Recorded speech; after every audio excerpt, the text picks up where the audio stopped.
شروع اللہ کے نام سے جو بڑا مہربان نہایت رحم والا ہے۔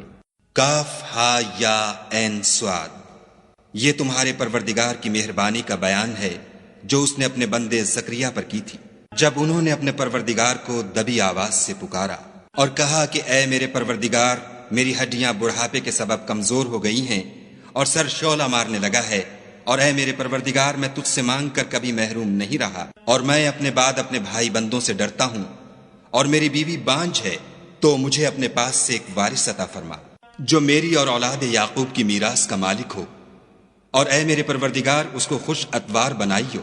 اے زکریا، ہم تم کو ایک لڑکے کی بشارت دیتے ہیں جس کا نام یحییٰ ہے، اس سے پہلے ہم نے اس نام کا کوئی شخص پیدا نہیں کیا۔ انہوں نے کہا، پروردگار، میرے ہاں کس طرح لڑکا ہوگا جس حال میں میری بیوی بانجھ ہے اور میں بڑھاپے کی انتہا کو پہنچ گیا ہوں؟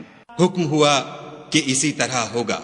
تمہارے پروردگار نے فرمایا ہے کہ مجھے یہ آسان ہے، اور میں پہلے تم کو بھی تو پیدا کر چکا ہوں اور تم کچھ چیز نہ تھے۔ کہا کہ پروردگار میرے لیے کوئی نشانی مقرر فرما۔ فرمایا، نشانی یہ ہے کہ تم صحیح و سالم ہو کر 3 رات دن لوگوں سے بات نہ کر سکو گے۔ پھر وہ عبادت کے حجرے سے نکل کر اپنی قوم کے پاس آئے تو ان سے اشارے سے کہا کہ صبح و شام خدا کو یاد کرتے رہو۔ اے یحییٰ، ہماری کتاب کو زور سے پکڑے رہو، اور ہم نے ان کو لڑکپن ہی میں دانائی عطا فرمائی تھی، اور اپنے پاس سے شفقت اور پاکیزگی دی تھی، اور وہ پرہیزگار تھے، اور ماں باپ کے ساتھ نیکی کرنے والے تھے، اور سرکش اور نافرمان نہیں تھے۔ اور جس دن وہ پیدا ہوئے اور جس دن وفات پائیں گے اور جس دن زندہ کر کے اٹھائے جائیں گے، ان پر سلام اور رحمت ہے۔ اور کتاب قرآن میں مریم کا بھی مذکور کرو، جب وہ اپنے لوگوں سے الگ ہو کر مشرق کی طرف چلی گئیں تو انہوں نے ان کی طرف سے پردہ کر لیا۔ اس وقت ہم نے ان کی طرف اپنا فرشتہ بھیجا تو وہ ان کے سامنے ٹھیک آدمی کی شکل بن گیا۔ مریم بولی کہ اگر تم پرہیزگار ہو تو میں تم سے خدا کی پناہ مانگتی ہوں۔ انہوں نے کہا کہ میں تو تمہارے پروردگار کا بھیجا ہوا یعنی فرشتہ ہوں، اور اس لیے آیا ہوں کہ تمہیں پاکیزہ لڑکا بخشوں۔ مریم نے کہا کہ میرے ہاں لڑکا کیوں کر ہوگا، مجھے کسی بشر نے چھوا تک نہیں، اور میں بدکار بھی نہیں ہوں۔ فرشتے نے کہا کہ یوں ہی ہوگا، تمہارے پروردگار نے فرمایا کہ یہ مجھے آسان ہے، اور میں اسے اسی طریق پر پیدا کروں گا تاکہ اس کو لوگوں کے لیے اپنی طرف سے نشانی اور ذریعہ رحمت و مہربانی بناؤں، اور یہ کام مقرر ہو چکا ہے۔ تو وہ اس بچے کے ساتھ حاملہ ہو گئیں اور اسے لے کر ایک دور جگہ چلی گئیں۔ پھر درد ذہ ان کو کھجور کے تنے کی طرف لے آیا، کہنے لگیں کہ کاش میں اس سے پہلے مر چکتی اور بھولی بسری ہو گئی ہوتی۔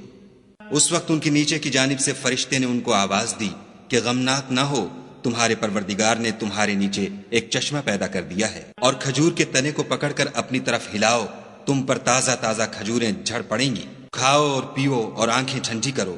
اگر تم کسی آدمی کو دیکھو تو کہنا کہ میں نے خدا کے لیے روزے کی منت مانی، تو آج میں کسی آدمی سے ہرگز کلام نہیں کروں گی۔ پھر وہ اس بچے کو اٹھا کر اپنی قوم کے لوگوں کے پاس لے آئیں۔ وہ کہنے لگے کہ مریم، یہ تو نے برا کام کیا۔ اے ہارون کی بہن، نہ تو تیرا باپ ہی بد اتوار آدمی تھا اور نہ تیری ماں ہی بدکار تھی۔ تو مریم نے اس لڑکے کی طرف اشارہ کیا۔ وہ بولے کہ ہم اس سے کہ گود کا بچہ ہے کیوں کر بات کریں۔ بچے نے کہا کہ میں خدا کا بندہ ہوں، اس نے مجھے کتاب دی ہے اور نبی بنایا ہے، اور میں جہاں ہوں اور جس حال میں ہوں مجھے صاحب برکت کیا ہے، اور جب تک زندہ ہوں مجھ کو نماز اور زکوٰۃ کا ارشاد فرمایا ہے، اور مجھے اپنی ماں کے ساتھ نیک سلوک کرنے والا بنایا ہے، اور سرکش و بدبخت نہیں بنایا۔ اور جس دن میں پیدا ہوا اور جس دن مروں گا اور جس دن زندہ کر کے اٹھایا جاؤں گا، مجھ پر سلام و رحمت ہے۔ یہ مریم کے بیٹے عیسیٰ ہیں، اور یہ سچی بات ہے جس میں لوگ شک کرتے ہیں۔ خدا کو سزاوار نہیں کہ کسی کو بیٹا بنائے، وہ پاک ہے۔ جب کسی چیز کا ارادہ کرتا ہے تو اس کو یہی کہتا ہے کہ ہو جا، تو وہ ہو جاتی ہے۔ اور بے شک خدا ہی میرا اور تمہارا پروردگار ہے، تو اسی کی عبادت کرو، یہی سیدھا رستہ ہے۔ پھر اہل کتاب کے فرقوں نے باہم اختلاف کیا، سو جو لوگ کافر ہوئے ہیں ان کو بڑے دن یعنی قیامت کے روز حاضر ہونے سے خرابی ہے۔ وہ جس دن ہمارے سامنے آئیں گے کیسے سننے والے اور کیسے دیکھنے والے ہوں گے، مگر ظالم آج صریح گمراہی میں ہیں۔ اور ان کو حسرت و افسوس کے دن سے ڈرا دو جب بات فیصل کر دی جائے گی، اور ہے ہاتھ وہ غفلت میں پڑے ہوئے ہیں اور ایمان نہیں لاتے۔ ہم ہی زمین کے اور جو لوگ اس پر بستے ہیں ان کے وارث ہیں، اور ہماری ہی طرف ان کو لوٹنا ہوگا۔ اور کتاب میں ابراہیم کو یاد کرو، بے شک وہ نہایت سچے پیغمبر تھے۔ جب انہوں نے اپنے باپ سے کہا کہ ابا آپ ایسی چیزوں کو کیوں پوجتے ہیں جو نہ سنیں اور نہ دیکھیں اور نہ آپ کے کچھ کام آ سکیں؟ ابا مجھے ایسا علم ملا ہے جو آپ کو نہیں ملا، تو میرے ساتھ ہو جئے، میں آپ کو سیدھی راہ پر چلا دوں گا۔ ابا شیطان کی پوجا نہ کیجیے، بے شک شیطان خدا کا نافرمان ہے۔ ابا مجھے ڈر لگتا ہے کہ آپ کو خدا کا عذاب آ پکڑے تو آپ شیطان کے ساتھی ہو جائیں۔ اس نے کہا کہ ابراہیم، کیا تو میرے معبودوں سے برگشتہ ہے؟ اگر تو باز نہ آئے گا